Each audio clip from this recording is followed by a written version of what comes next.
Brewers Log March 17th, 2020.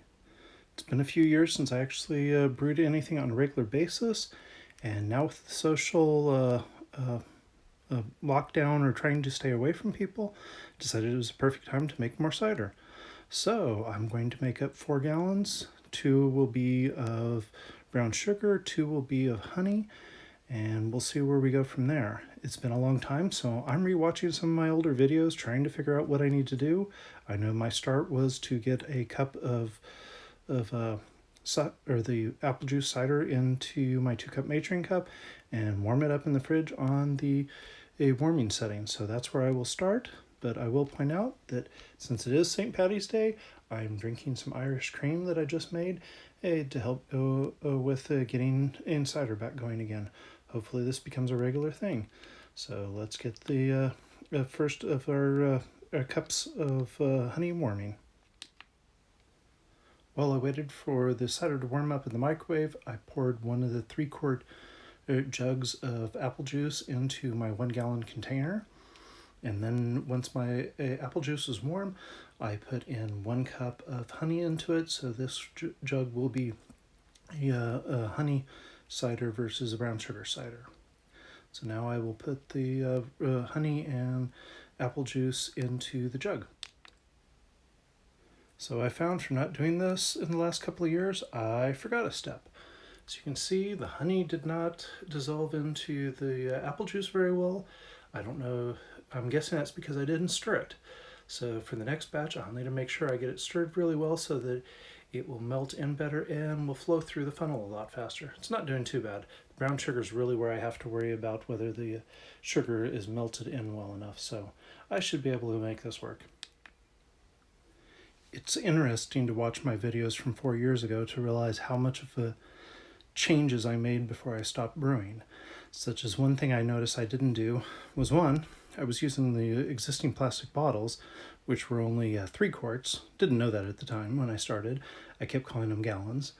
But I think a couple of my treetops were gallons, but I don't know. So I had some different things I was using back then. But one thing I didn't do was always top it off to where I just left a little bit of air gap at the top.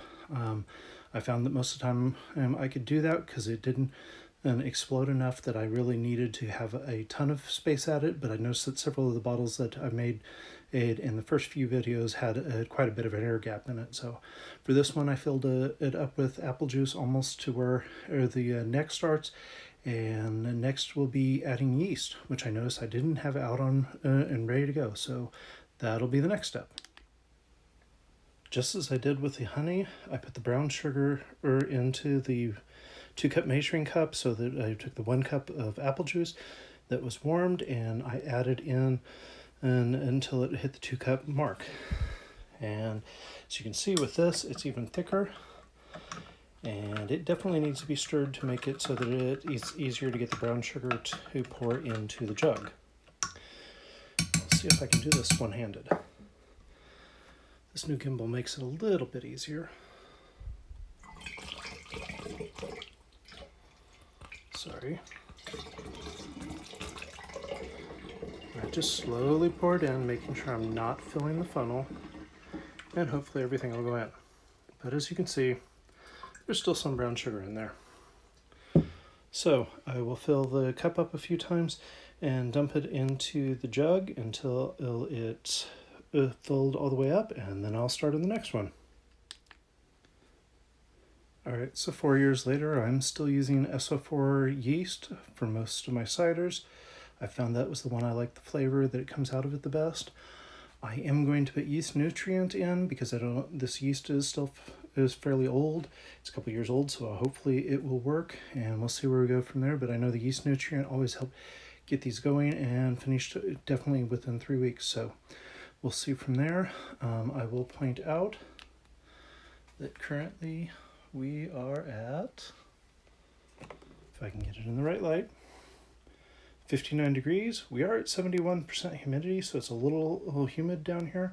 So we'll see how that affects it, but hopefully we should be able, even though we're a little cold, hopefully we should be able to get started and have a nice cider in a few weeks.